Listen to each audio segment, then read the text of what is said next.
Toute la terre avait une seule langue et les mêmes mots. Comme ils étaient partis de l'Orient, ils trouvèrent une plaine au pays de Shinaër, et ils y habitèrent. Ils se dirent l'un à l'autre, « Allons, faisons des briques et cuisons-les au feu. » Et la brique leur servit de pierre, et le bitume leur servit de ciment. Ils dirent encore, « Allons, bâtissons-nous une ville, et une tour dont le sommet touche au ciel, et faisons-nous un nom, afin que nous ne soyons pas dispersés sur la face de toute la terre. » L'Éternel descendit pour voir la ville et la tour que bâtissaient les fils des hommes. Et l'Éternel dit, « Voici, ils forment un seul peuple et ont tous une même langue. Et c'est là ce qu'ils ont entrepris. Maintenant, rien ne les empêcherait de faire tout ce qu'ils auraient projeté. Allons, descendons et là, confondons leur langage, afin qu'ils n'entendent plus la langue les uns des autres. » Et l'Éternel les dispersa loin de là sur la surface de toute la terre. Et ils cessèrent de bâtir la ville. C'est pourquoi on l'appela du nom de Babel. Car c'est là que l'Éternel confondit le langage de toute la terre. Et c'est de là que l'Éternel les dispersa sur la face de toute la terre. Voici la postérité de Sem. Sem, âgé de 100 ans, engendra Arpachad, 2 ans après le déluge. Sem vécut après la naissance d'Arpachad 500 ans, et il engendra des fils et des filles. Arpachad, âgé de 35 ans, engendra Shélach. Arpachad vécut après la naissance de Shélach 403 ans, et il engendra des fils et des filles. Shélach, âgé de 30 ans, engendra Héber. Shélach vécut après la naissance d'Héber 403 ans, et il engendra des fils et des filles. Héber, âgé de 34 ans, engendra Péleg. Héber vécut après la naissance de Péleg 430 ans, et il engendra des fils et des filles. Péleg, âgé de 30 ans, engendra Réhu. Péleg vécut après la naissance de Réhu 209 ans, et il engendra des fils et des filles. Réhu, âgé de 32 ans, engendra Sérug. Réhu vécut après la naissance de Sérug 207 ans, et il engendra des fils et des filles. Sérug, âgé de 30 ans, engendra Nachor. Sérug vécut après la naissance de Nachor 200 ans, et il engendra des fils et des filles. Nachor, âgé de 29 ans, engendra Térach. Nachor vécut après la naissance de Térach 119 ans, et il engendra des fils et des filles. Térach, âgé de 70 ans, engendra Abram, Nachor et Haran. Voici la postérité de Térach. Térach engendra Abram, Nachor et Haran. Haran engendra Lot. Et Haran mourut en présence de Térach, son père, au pays de sa naissance, à Ur, en Chaldée. Abram et Nachor prirent des femmes. Le nom de la femme d'Abram était Sarai, et le nom de la femme de Nachor était Milka, fille d'Haran, père de Milka et père de Jisca. Sarai était stérile, elle n'avait point d'enfant. Térach prit Abram, son fils, et Lot, fils d'Haran. Fils de son fils est Sarai, sa belle-fille, femme d'Abram, son fils. Ils sortirent ensemble d'Ur en Chaldée, pour aller au pays de Canaan. Ils vinrent jusqu'à Charan, et ils y habitèrent. Les jours de Térach furent de 205 ans, et Térach mourut à Charan. L'Éternel dit à Abram, « Va-t'en de ton pays, de ta patrie, et de la maison de ton père, dans le pays que je te montrerai. Je ferai de toi une grande nation, et je te bénirai. Je rendrai ton nom grand, et tu seras une source de bénédiction. Je bénirai ceux qui te béniront, et je maudirai ceux qui te maudiront, et toutes les familles de la terre seront bénies en toi. » Abram partit comme l'Éternel le lui avait dit, et Lot partit avec lui. Abram était âgé de 75 ans lorsqu'il sortit de Charan. Abram prit Sarai, sa femme, et Lot, fils de son frère, avec tous les biens qu'il possédait et les serviteurs qu'il avait acquis à Charan. Ils partirent pour aller dans le pays de Canaan, et ils arrivèrent au pays de Canaan. Abram parcourut le pays jusqu'au lieu nommé Sichem, jusqu'aux chênes de Morée. Les Cananéens étaient alors dans le pays. L'Éternel apparut à Abram et dit : « Je donnerai ce pays à ta postérité. » Et Abram bâtit là un autel à l'Éternel qui lui était apparu. Il se transporta de là vers la montagne, à l'orient de Béthel, et il y dressa ses tentes. Ayant Béthel à l'occident et Haï à l'orient, il bâtit encore là un autel à l'Éternel, et il invoqua le nom de l'Éternel. Abram continua ses marches en s'avançant vers le midi. Il y eut une famille dans le pays, et Abram descendit en Égypte pour y séjourner, car la famille était grande dans le pays. Comme il était près d'entrer en Égypte, il dit à Saraï, sa femme : « Voici, je sais que tu es une femme belle de figure. Quand les Égyptiens te verront, ils diront : c'est sa femme, et ils me tueront, et te laisseront la vie. Dis, je te prie, que tu es ma sœur, afin que je sois bien traité à cause de toi, et que mon âme vive grâce à toi. » Lorsque Abram fut arrivé en Égypte, les Égyptiens virent que la femme était fort belle. Les grands de Pharaon la virent aussi, et la vantèrent à Pharaon, et la femme fut emmenée dans la maison de Pharaon. Il traita bien Abram à cause d'elle. Et Abram reçut des brebis, des bœufs, des ânes, des serviteurs et des servantes, des ânesses et des chameaux. Mais l'Éternel frappa de grandes plaies Pharaon et sa maison au sujet de Saraï, femme d'Abram. Alors Pharaon appela Abram et dit : « Qu'est-ce que tu m'as fait ? Pourquoi ne m'as-tu pas déclaré que c'est ta femme ? Pourquoi as-tu dit c'est ma sœur ? Aussi l'ai-je prise pour ma femme. Maintenant voici ta femme, prends-la et va-t'en. » Et Pharaon donna l'ordre à ses gens de le renvoyer, lui et sa femme, avec tout ce qui lui appartenait. Abram remontait d'Égypte vers le midi, lui, sa femme et tout ce qui lui appartenait, et Lot avec lui. Abram était très riche en troupeaux, en argent et en or. Il dirigea ses marches du midi jusqu'à Béthel, jusqu'au lieu où était sa tente au commencement, entre Béthel et Haï, au lieu où était l'autel qu'il avait fait précédemment. Et là, Abram invoqua le nom de l'Éternel. Lot, qui voyageait avec Abram, avait aussi des brebis, des bœufs et des tentes. Et la contrée était insuffisante pour qu'ils demeurassent ensemble, car leur bien était si considérable qu'ils ne pouvaient demeurer ensemble. Il y eut querelle entre les bergers des troupeaux d'Abram et les bergers des troupeaux de Lot. Les Cananéens et les Phéréziens habitaient alors dans le pays. Abram dit à Lot : « Qu'il n'y ait point, je te prie, de dispute entre moi et toi, ni entre mes bergers et tes bergers, car nous sommes frères. Tout le pays n'est-il pas devant toi ? Sépare-toi donc de moi. Si tu vas à gauche, j'irai à droite. Si tu vas à droite, j'irai à gauche. » Lot leva les yeux et vit toute la plaine du Jourdain, qui était entièrement arrosée. Avant que l'Éternel eût détruit Sodome et Gomorrhe, c'était jusqu'à Tsoar, comme un jardin de l'Éternel, comme le pays d'Égypte. Lot choisit pour lui toute la plaine du Jourdain, et il s'avança vers l'Orient. C'est ainsi qu'ils se séparèrent l'un de l'autre. Abram habita dans le pays de Canaan, et Lot habita dans les villes de la plaine, et dressa ses tentes jusqu'à Sodome. Les gens de Sodome étaient méchants, et de grands pécheurs contre l'Éternel.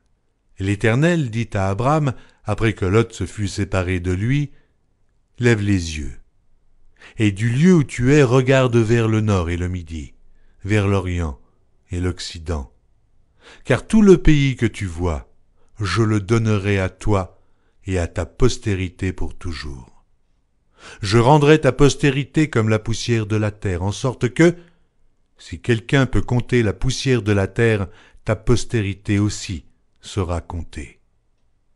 Lève-toi, parcours le pays dans sa longueur et dans sa largeur, car je te le donnerai. » Abram leva ses tentes et vint habiter parmi les chênes de Mamré, qui sont près d'Hébron, et il bâtit là un autel à l'Éternel.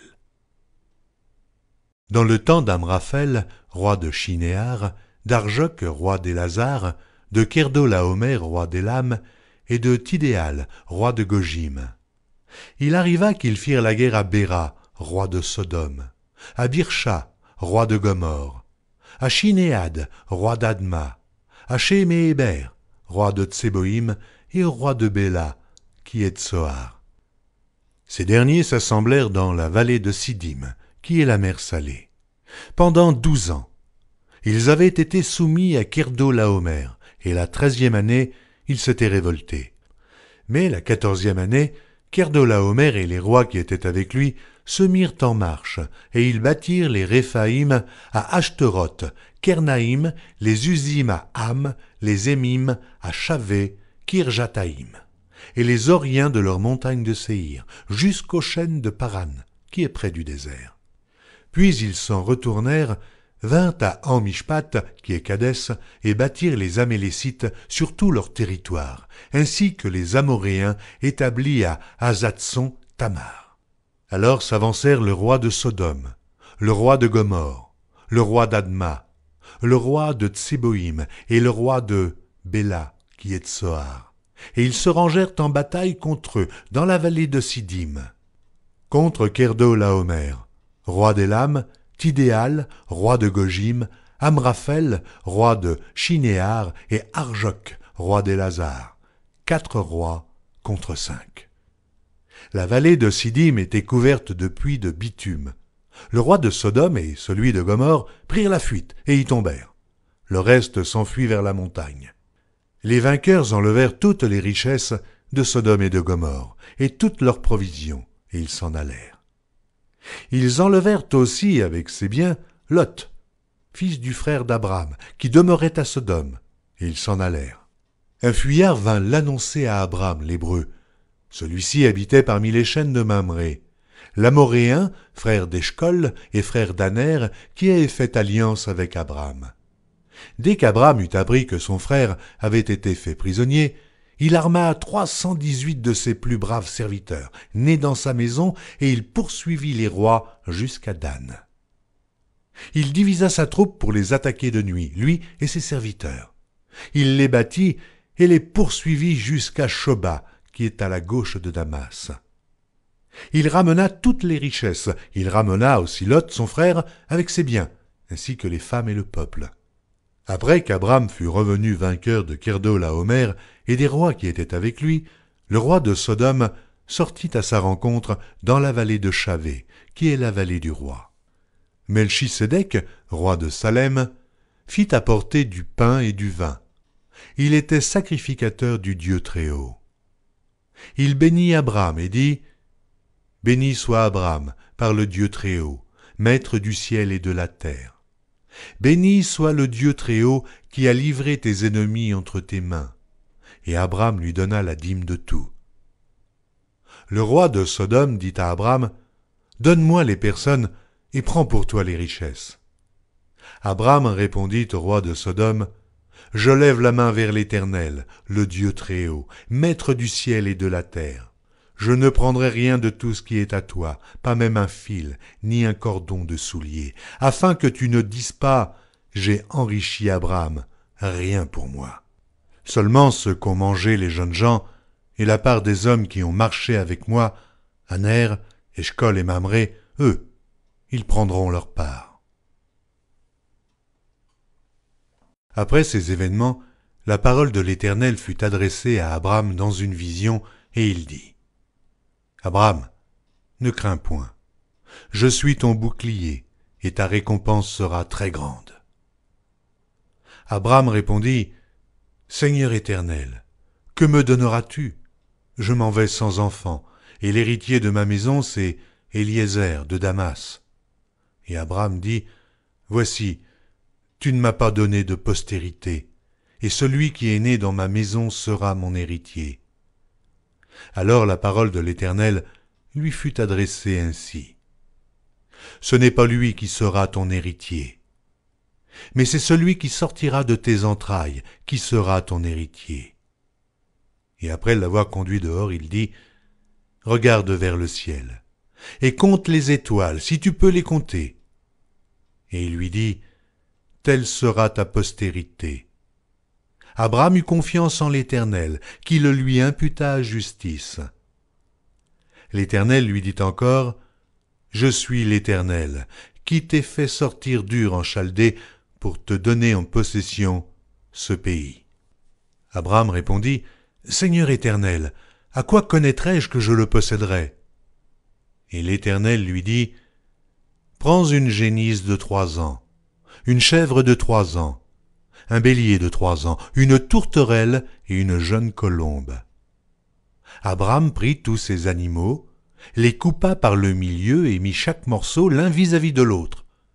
Mais il ne partagea point les oiseaux. Les oiseaux de proie s'abattirent sur les cadavres et Abram les chassa. Au coucher du soleil, un profond sommeil tomba sur Abram.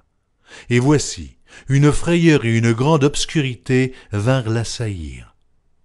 Et l'Éternel dit à Abram, « Sache que tes descendants seront étrangers dans un pays qui ne sera point à eux. Ils y seront asservis, et on les opprimera pendant 400 ans. Mais je jugerai la nation à laquelle ils seront asservis, et ils sortiront ensuite avec de grandes richesses. Toi, tu iras en paix vers tes pères. Tu seras enterré après une heureuse vieillesse. À la 4e génération, ils reviendront ici, car l'iniquité des Amoréens n'est pas encore à son comble. » Quand le soleil fut couché, il y eut une obscurité profonde, et voici, ce fut une fournaise fumante. Et des flammes passèrent entre les animaux partagés. En ce jour-là, l'Éternel fit alliance avec Abram et dit, « Je donne ce pays à ta postérité, depuis le fleuve d'Égypte jusqu'au grand fleuve, au fleuve d'Euphrate. Le pays des Kéniens, des Kénisiens, des Cadmoniens, des Étiens, des Phéréziens, des Réphaïm, des Amoréens, des Cananéens, des Girgasiens et des Jébusiens. » Saraï, femme d'Abram, ne lui avait point donné d'enfant. Elle avait une servante égyptienne nommée Agar. Et Saraï dit à Abram, « Voici, l'Éternel m'a rendu stérile. Viens, je te prie, vers ma servante. Peut-être aurai-je par elle des enfants. » Abram écouta la voix de Saraï. Alors Saraï, femme d'Abram, prit Agar, l'Égyptienne, sa servante, et la donna pour femme à Abram, son mari. Après qu'Abram eut habité 10 années dans le pays de Canaan, il alla vers Agar et elle devint enceinte. Quand elle se vit enceinte, elle regarda sa maîtresse avec mépris. Et Saraï dit à Abram, « L'outrage qui m'est fait retombe sur toi. J'ai mis ma servante dans ton sein, et, quand elle a vu qu'elle était enceinte, elle m'a regardé avec mépris. Que l'Éternel soit juge entre moi et toi. » Abram répondit à Saraï, « Voici, ta servante est en ton pouvoir. Agis à son égard comme tu le trouveras bon. » Alors Saraï la maltraita, et Agar s'enfuit loin d'elle. L'ange de l'Éternel la trouva près d'une source d'eau dans le désert, près de la source qui est sur le chemin de Chour. Il dit, « Agar, servante de Saraï, d'où viens-tu et où vas-tu » Elle répondit, « Je fuis loin de Saraï, ma maîtresse. » L'ange de l'Éternel lui dit, « Retourne vers ta maîtresse, et humilie-toi sous sa main. » L'ange de l'Éternel lui dit, « Je multiplierai ta postérité, et elle sera si nombreuse qu'on ne pourra la compter. » L'ange de l'Éternel lui dit, « Voici, tu es enceinte, et tu enfanteras un fils à qui tu donneras le nom d'Ismaël, car l'Éternel t'a entendu dans ton affliction. Il sera comme un âne sauvage, sa main sera contre tous, et la main de tous sera contre lui, et il habitera en face de tous ses frères. » Elle appela Ata El-Roy, le nom de l'Éternel qui lui avait parlé, car il dit, « Ai-je rien vu ici, après qu'il m'a vu ?» C'est pourquoi l'on a appelé ce puits le puits de Lachaïroï. Il est entre Kadès et Bared. Agar enfanta un fils à Abram, et Abram donna le nom d'Ismaël au fils qu'Agar lui enfanta. Abraham était âgé de 86 ans lorsqu'Agar enfanta Ismaël à Abraham. Lorsqu'Abraham fut âgé de 99 ans, l'Éternel apparut à Abraham et lui dit « Je suis le Dieu Tout-Puissant. Marche devant ma face et sois intègre. J'établirai mon alliance entre moi et toi, et je te multiplierai à l'infini. » Abraham tomba sur sa face, et Dieu lui parla en disant « Voici mon alliance que je fais avec toi. Tu deviendras père d'une multitude de nations. On ne t'appellera plus Abraham, mais ton nom sera Abraham, car je te rends père d'une multitude de nations. Je te rendrai fécond à l'infini, je ferai de toi des nations, et des rois sortiront de toi. J'établirai mon alliance entre moi et toi, et tes descendants après toi, selon leur génération. Ce sera une alliance perpétuelle, en vertu de laquelle je serai ton Dieu, et celui de ta postérité après toi. Je te donnerai, et à tes descendants après toi, le pays que tu habites comme étranger, tout le pays de Canaan, en possession perpétuelle, et je serai leur Dieu. Dieu dit à Abraham, « Toi, tu garderas mon alliance, toi et tes descendants après toi, selon leur génération. C'est ici mon alliance que vous garderez entre moi et vous, et ta postérité après toi. Tout mâle parmi vous sera circoncis. Vous vous circoncirez, et ce sera un signe d'alliance entre moi et vous. À l'âge de 8 jours, tout mâle parmi vous sera circoncis selon vos générations, qu'il soit né dans la maison ou qu'il soit acquis à prix d'argent de tout fils d'étranger, sans appartenir à ta race. On devra circoncire celui qui est né dans la maison et celui qui est acquis à prix d'argent, et mon alliance sera dans votre chair une alliance perpétuelle. Un mâle incirconcis, qui n'aura pas été circoncis dans sa chair, sera exterminé du milieu de son peuple. Il aura violé mon alliance. Dieu dit à Abraham, « Tu ne donneras plus à Saraï, ta femme, le nom de Saraï, mais son nom sera Sarah. Je la bénirai, et je te donnerai d'elle un fils. Je la bénirai, et elle deviendra des nations. Des rois de peuples sortiront d'elle. » Abraham tomba sur sa face. Il rit et dit en son cœur, « Naîtra-t-il un fils à un homme de 100 ans ?» Et Sarah, âgée de 90 ans, enfantera-t-elle? Et Abraham dit à Dieu, « Oh, qu'Ismaël vive devant ta face. » Dieu dit, « Certainement Sarah ta femme t'enfantera un fils, et tu l'appelleras du nom d'Isaac. J'établirai mon alliance avec lui comme une alliance perpétuelle pour sa postérité après lui. À l'égard d'Ismaël, je t'ai exaucé. Voici, je le bénirai, je le rendrai fécond, et je le multiplierai à l'infini. Il engendrera 12 princes, et je ferai de lui une grande nation. J'établirai mon alliance avec Isaac que Sarah t'enfantera à cette époque-ci de l'année prochaine. » Lorsqu'il eut achevé de lui parler, Dieu s'éleva au-dessus d'Abraham. Abraham prit Ismaël son fils, tous ceux qui étaient nés dans sa maison et tous ceux qu'il avait acquis à prix d'argent, tous les mâles parmi les gens de la maison d'Abraham, et il les circoncit ce même jour, selon l'ordre que Dieu lui avait donné. Abraham était âgé de 99 ans lorsqu'il fut circoncis. Ismaël, son fils, était âgé de 13 ans lorsqu'il fut circoncis. Ce même jour, Abraham fut circoncis ainsi qu'Ismaël, son fils. Et tous les gens de sa maison, nés dans sa maison ou acquis à prix d'argent des étrangers, furent circoncis avec lui. L'Éternel lui apparut parmi les chênes de Mamré, comme il était assis à l'entrée de sa tente pendant la chaleur du jour. Il leva les yeux et regarda. Et voici, 3 hommes étaient debout près de lui. Quand il les vit, il courut au-devant d'eux depuis l'entrée de sa tente et se prosterna en terre. Et il dit, « Seigneur, si j'ai trouvé grâce à tes yeux, ne passe point, je te prie, loin de ton serviteur. Permettez qu'on apporte un peu d'eau pour vous laver les pieds, et reposez-vous sous cet arbre.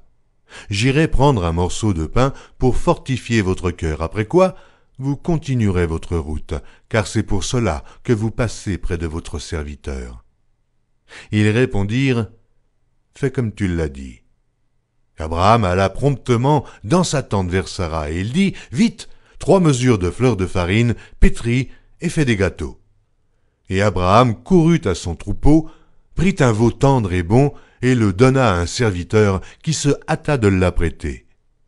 Il prit encore de la crème et du lait avec le veau qu'on avait apprêté, et il les mit devant eux.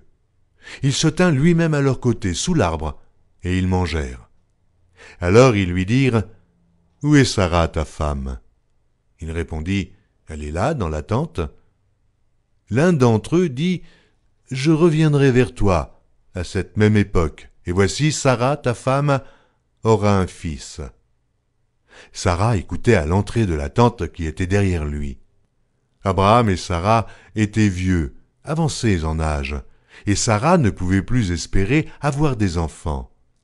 Elle rit en elle-même en disant, « Maintenant que je suis vieille, aurai-je encore des désirs? Mon Seigneur aussi est vieux. » L'Éternel dit à Abraham, « Pourquoi donc Sarah a-t-elle ri en disant, « Est-ce que vraiment j'aurais un enfant, moi qui suis vieille ?» Y a-t-il rien qui soit étonnant de la part de l'Éternel? Au temps fixé, je reviendrai vers toi à cette même époque, et Sarah aura un fils. » Sarah mentit en disant, « Je n'ai pas ri. » Car elle eut peur. Mais il dit, « Au contraire, tu as ri. » Ces hommes se levèrent pour partir, et ils regardèrent du côté de Sodome. Abraham alla avec eux pour les accompagner. Alors l'Éternel dit, « Cacherai-je à Abraham ce que je vais faire? Abraham deviendra certainement une nation grande et puissante, et en lui seront bénies toutes les nations de la terre.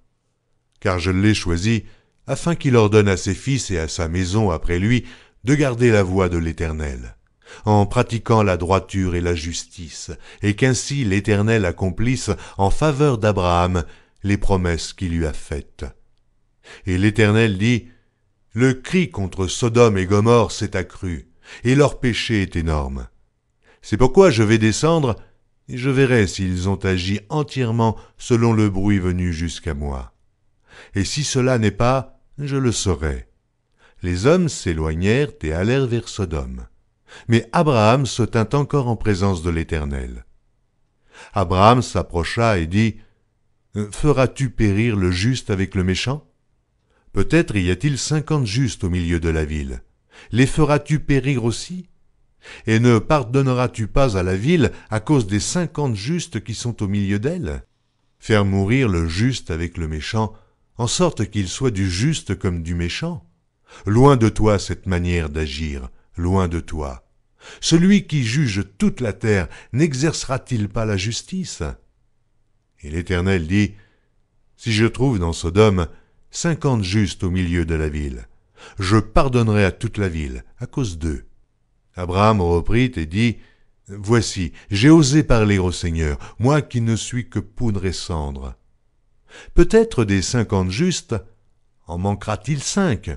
Pour 5, détruiras-tu toute la ville? » Et l'Éternel dit, « Je ne la détruirai point, si j'y trouve 45 justes. » Abraham continua de lui parler et dit, « Mais peut-être s'y trouvera-t-il 40 justes? » Et l'Éternel dit, « Je ne ferai rien à cause des 40. » Abraham dit, « Que le Seigneur ne s'irrite point, et je parlerai.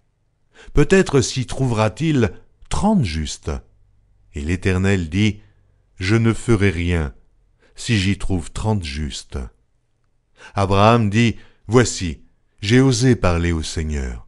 Peut-être s'y trouvera-t-il 20 justes? » Et l'Éternel dit, « Je ne la détruirai point à cause de ces 20. » Abraham dit, « Que le Seigneur ne s'irrite point, et je ne parlerai plus que cette fois.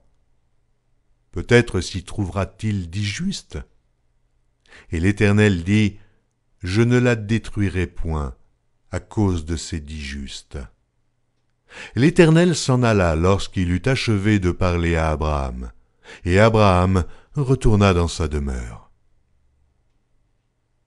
Les deux anges arrivèrent à Sodome sur le soir, et Lot était assis à la porte de Sodome. Quand Lot les vit, il se leva pour aller au-devant d'eux et se prosterna la face contre terre. Puis il dit, « Voici, mes seigneurs, entrez, je vous prie, dans la maison de votre serviteur, et passez-y la nuit. Lavez-vous les pieds, et vous vous lèverez de bon matin, et vous poursuivrez votre route. » « Non, répondirent-ils, nous passerons la nuit dans la rue. » Mais Lot les pressa tellement qu'ils vinrent chez lui et entrèrent dans sa maison. Il leur donna un festin et fit cuire des pains sans levain, et ils mangèrent.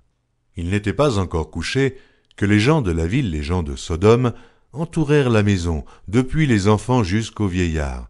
Toute la population était accourue. Ils appelèrent Lot et lui dirent, « Où sont les hommes qui sont entrés chez toi cette nuit?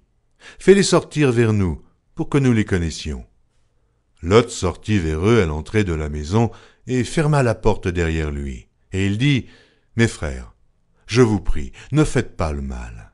Voici, j'ai 2 filles qui n'ont point connu d'homme. Je vous les amènerai dehors et vous leur ferez ce qu'il vous plaira. Seulement, ne faites rien à ces hommes, puisqu'ils sont venus à l'ombre de mon toit. » Ils dirent, « Retire-toi. » Ils dirent encore, « Celui-ci est venu comme étranger, et il veut faire le juge. Eh bien, nous te ferons pis qu'à eux. » Et, pressant Lot avec violence, ils s'avancèrent pour briser la porte. Les hommes étendirent la main, firent rentrer Lot vers eux dans la maison, et fermèrent la porte. Et ils frappèrent d'aveuglement les gens qui étaient à l'entrée de la maison, depuis le plus petit jusqu'au plus grand, de sorte qu'ils se donnèrent une peine inutile pour trouver la porte. Les hommes dirent à Lot, « Qui as-tu encore ici? Gendres, fils et filles, et tout ce qui t'appartient dans la ville, fais-les sortir de ce lieu, car nous allons détruire ce lieu parce que le cri contre ses habitants est grand devant l'Éternel. L'Éternel nous a envoyés pour le détruire. » Lot sortit et parla à ses gendres qui avaient pris ses filles. « Levez-vous, dit-il, sortez de ce lieu, car l'Éternel va détruire la ville. » Mais aux yeux de ses gendres, il parut plaisanter. Dès l'aube du jour, les anges insistèrent auprès de Lot en disant, « Lève-toi, prends ta femme et tes 2 filles qui se trouvent ici, de peur que tu ne périsses dans la ruine de la ville. » Et comme il tardait, les hommes le saisirent par la main, lui, sa femme et ses 2 filles, car l'Éternel voulait l'épargner. Ils l'emmenèrent et le laissèrent hors de la ville. Après les avoir fait sortir, l'un d'eux dit, « Sauve-toi pour ta vie, ne regarde pas derrière toi, et ne t'arrête pas dans toute la plaine. Sauve-toi vers la montagne, de peur que tu ne périsses. » Lot leur dit, « Oh non, Seigneur, voici, j'ai trouvé grâce à tes yeux, et tu as montré la grandeur de ta miséricorde à mon égard, en me conservant la vie. Mais je ne puis me sauver à la montagne, avant que le désastre m'atteigne, et je périrai. Voici, cette ville est assez proche pour que je m'y réfugie, et elle est petite, oh que je puisse m'y sauver. N'est-elle pas petite, et que mon âme vive? » Et il lui dit, « Voici, je t'accorde encore cette grâce, et je ne détruirai pas la ville dont tu parles. Hâte-toi de t'y réfugier, car je ne puis rien faire jusqu'à ce que tu y sois arrivé. C'est pour cela que l'on a donné à cette ville le nom de Tsoar. » Le soleil se levait sur la terre lorsque Lot entra dans Tsoar. Alors l'Éternel fit pleuvoir du ciel sur Sodome et sur Gomorrhe, du soufre et du feu, de par l'Éternel. Il détruisit ces villes, toute la plaine et tous les habitants des villes et les plantes de la terre. La femme de Lot regarda en arrière, et elle devint une statue de sel. Abraham se leva de bon matin pour aller au lieu où il s'était tenu en présence de l'Éternel. Il porta ses regards du côté de Sodome et de Gomorrhe, et sur tout le territoire de la plaine. Et voici, il vit s'élever de la terre une fumée, comme la fumée d'une fournaise. Alors Dieu détruisit les villes de la plaine, et il se souvint d'Abraham. Et il fit échapper Lot du milieu du désastre par lequel il bouleversa les villes où Lot avait établi sa demeure. Lot quitta Tsoar pour la hauteur, et se fixa sur la montagne avec ses 2 filles, car il craignait de rester à Tsoar. Il habita dans une caverne, lui et ses 2 filles. L'aînée dit à la plus jeune, « Notre père est vieux, et il n'y a point d'homme dans la contrée pour venir vers nous, selon l'usage de tous les pays. Viens, faisons boire du vin à notre père et couchons avec lui, afin que nous conservions la race de notre père. » Elles firent donc boire du vin à leur père cette nuit-là, et l'aînée alla coucher avec son père. Il ne s'aperçut ni quand elle se coucha, ni quand elle se leva. Le lendemain, l'aînée dit à la plus jeune, « Voici, j'ai couché la nuit dernière avec mon père. Faisons-lui boire du vin encore cette nuit, et va coucher avec lui, afin que nous conservions la race de notre père. » Elles firent boire du vin à leur père encore cette nuit-là, et la cadette alla coucher avec lui. Il ne s'aperçut ni quand elle se coucha, ni quand elle se leva. Les 2 filles de Lot devinrent enceintes de leur père. L'aînée enfanta un fils qu'elle appela du nom de Moab. C'est le père des Moabites jusqu'à ce jour. La plus jeune enfanta aussi un fils qu'elle appela du nom de Ben-Ami. C'est le père des Ammonites jusqu'à ce jour. Abraham partit de là pour la contrée du Midi.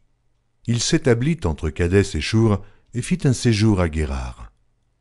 Abraham disait de Sarah, sa femme, « C'est ma sœur. » Abimélec, roi de Guérar, fit enlever Sarah.